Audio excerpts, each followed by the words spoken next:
मेरे प्यारे विद्यार्थियों, जो भी बच्चे एसएससी एग्ज़ाम की प्रिपरेशन कर रहे हैं वे इस इंग्लिश से संबंधित वीडियो को बहुत ध्यान से देखेंगे।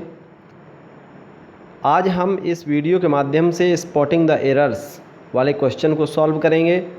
पहला क्वेश्चन आपके मोबाइल की स्क्रीन पर है। आइए, cowards die several times, the braves die but once. कायर अनेकों बार मरते हैं लेकिन बहादुर लोग केवल एक बार मरते हैं। इसमें आपको बताना है कि कौन सी ABCD में से कौन सा रॉन्ग है। कोवार्ड डाई ये A ऑप्शन है, सेवरल टाइम्स ये B ऑप्शन है, the brave die but once ये C ऑप्शन है, नो एरर में D है। ठीक है, तो यहाँ आप देख रहे हैं कि द ब्रेव्स लिखा हुआ है, दा भी लगा है और बहुवचन भी लगा है। आपने पढ़ा होगा कि अगर ब्रेव के आगे द लगा हुआ है तो द ब्रेव का मतलब ही होता है कि सभी बहादुर लोग। द लगने का मतलब एक कॉमन सबके लिए यूज कर दिया गया, द बहादुर लोग। तो फिर यहाँ बहुवचन बनाने की ज़रूरत नहीं है। जैसे हम कहें धनी लोग तो आप लिखेंगे द रिच। ठीक है, अगर हम ये कहें गरीब लोग तो लिखेंगे द पुअर। लेकिन कहीं आप ये प्रयोग नहीं करेंगे द रिच द पुअर्स, ये प्रयोग आप नहीं करोगे, ये गलत है। क्या लिखना सही है? The rich the poor the brave, ये प्लूरल फॉर्म में ही प्रयोग किया जाएगा। द का मतलब है कि सभी धनी लोग, सभी गरीब लोग, सभी बहादुर लोग। ठीक है, इसके बाद देखिए अगला क्वेश्चन है, he is A option best player, B option in India, और फिर है नो एरर। आपको दिखाई दे रहा होगा कि द बेस्ट के पहले हमेशा द का प्रयोग करेंगे क्योंकि यह सुपरलेटिव डिग्री है, गुड बेटर बेस्ट। इसके पहले द का प्रयोग किया जाएगा। किस चीज़ का प्रयोग किया जाएगा? द का प्रयोग किया जाएगा यहाँ पर। इसके बाद देखिए,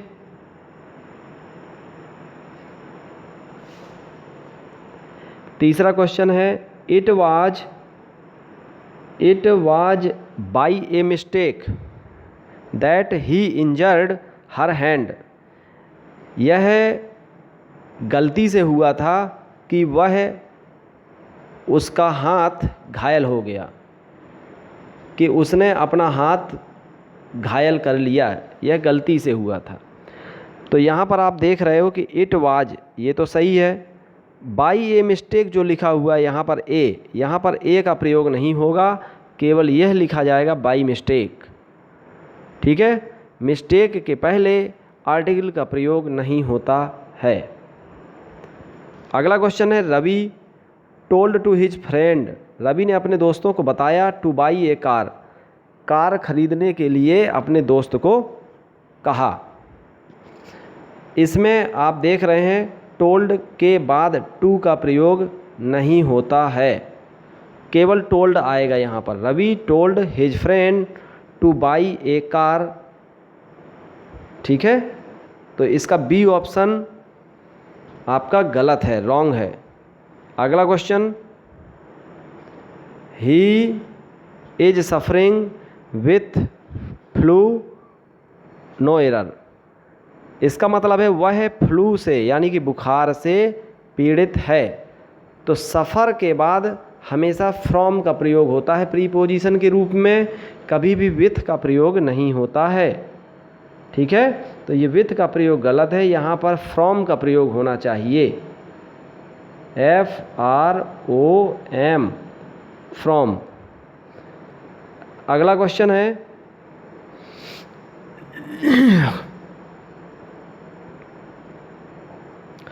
despite of working hard he failed, कठिन काम करने के बावजूद भी वह फेल हो गया।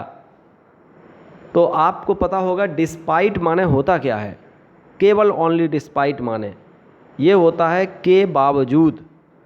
तो जब के उसमें मीनिंग में आता ही है तो हमें ऑफ लगाने की ज़रूरत क्या है, यानी कि डिस्पाइट के बाद कभी भी ऑफ नहीं लगाते हैं। डिस्पाइट के बाद कभी भी ऑफ नहीं लगाते हैं। ठीक है। अगला क्वेश्चन, ऑल द पीपल्स, गरीब लोग, stood up respectively as the guru entered the room, जैसे ही गुरु कमरे में प्रवेश किया तो सभी शिष्य सम्मान पूर्वक खड़े हो गए। रेस्पेक्टिवली ये शब्द गलत है, यहाँ होना चाहिए रेस्पेक्टफुल्ली, सम्मान पूर्वक। ठीक है। अगला क्वेश्चन, ही थिंक्स हिमसेल्फ, उसने स्वयं सोचा, एज ए ग्रेट स्कॉलर, एक महान स्कॉलर के रूप में अपने आप को सोचा। तो थिंग्स जब भी आता है तो थिंग्स के बाद एज का प्रयोग नहीं करते हैं। ठीक है। थिंग्स के साथ ये थिंग्स आया है तो यहाँ पर एज का प्रयोग नहीं करेंगे। ही थिंक्स हिमसेल्फ, वह स्वयं सोचता है, ए ग्रेट स्कॉलर, एक महान स्कॉलर, वह अपने आप को क्या सोचता है, महान स्कॉलर सोचता है। थिंग्स के बाद कभी भी एज का प्रयोग नहीं किया जाता है। After the teacher had told the boys how to pronounce the word, are of them in one voice repeated the word again. अब ध्यान रखिए, after the teacher had told the boys, इसके बाद टीचर ने लड़कों को बताया था how to pronounce the word, word को हम कैसे प्रोनाउंसिएशन करें। ऑल ऑफ देम, उनमें से सभी, इन वन वॉइस, कि उन्होंने एक आवाज़ में, उन सभी ने रिपीट किया द वर्ड अगेन को, अगेन शब्द को प्रयोग किया। तो यहाँ पर रिपीट माने भी दोबारा होता है, अगेन माने भी दोबारा होता है, इसलिए रिपीट और अगेन इन दोनों का प्रयोग एक साथ नहीं होगा। ठीक है, अलग अलग हो सकता है, लेकिन कभी भी रिपीट और अगेन अगर वाक्य में आते हैं तो एक साथ प्रयोग कभी नहीं होगा। There should be no furnitures stones, यहाँ कोई भी ना तो फर्नीचर्स है ना पत्थर है, तो इसका मतलब देयर शुड बी, ये तो सही है।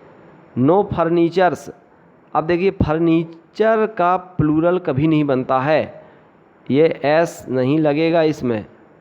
नो फर्नीचर के वो आर के बाद ई होगा, फर्नीचर की स्पेलिंग में आर के बाद ई है, तो यहाँ पर कोई भी फर्नीचर नहीं है एंड और ना स्टोन्स हैं। ठीक है। The sceneries of Kashmir, Kashmir की सीनरी इज़ वेरी चार्मिंग, बहुत प्यारी है। तो अब यहाँ पर सीनरी का कभी भी बहुवचन नहीं बनता, फर्नीचर का कभी बहुवचन नहीं बनता, जैसा है मीनिंग वही सिंगुलर में प्रयोग की जाती है, वही प्लूरल में प्रयोग की जाती है। तो यहाँ पर सीनरी लगेगा, IES हटा के यहाँ पर वाई लगा सकते हैं। द सीनरी ऑफ कश्मीर, यानी कि सीनरी का बहुवचन बनता ही नहीं है। अगला क्वेश्चन है, my cousin brother is a cheater, मेरे चाचा भाई, cousin brother is a cheater, मेरा कजिन है जो चचेरा भाई है वह बहुत चीटर है। एंड ही चीट्स, और वह धोखा देता है, हिज फैमिली मेम्बर, उसके परिवार के सदस्यों को धोखा देता है, एंड फ्रेंड्स टू, और दोस्तों को भी धोखा देता है। अब यहाँ पर आपने जानते हो कजिन माने ही होता है चचेरा भाई बहन, ममेरा भाई बहन, तो फिर भैया ये ब्रदर लगाने की ज़रूरत क्या है, ब्रदर नहीं लगेगा इसमें। माई कजिन इज ए चीटर, अब देखो मेरे कजिन जो है एक चीटर हैं, तो चीटर की जगह आप कहें चीट हैं, चीट का प्रयोग एक साथ होता, चीट माने ही धोखेबाज होता है, चीट माने ही धोखा देना होता है। My cousin is a cheat and he cheats his family members and friends too. Very important question थे आज के इस वीडियो में। जिन प्यारे बच्चों ने अभी तक चैनल को सब्सक्राइब नहीं किया, सब्सक्राइब कर लीजिए और लाइक शेयर कर दीजिए अपने सभी दोस्तों को। ठीक है, थैंक्स। नेक्स्ट वीडियो में आपसे फिर से मुलाकात होगी नए वीडियो के साथ। इंग्लिश के ये बहुत महत्वपूर्ण प्रश्न है, यदि आपको पसंद हो तो लाइक शेयर ज़रूर करिए मेरे प्यारे साथियों। ठीक है, okay, bye bye, good night.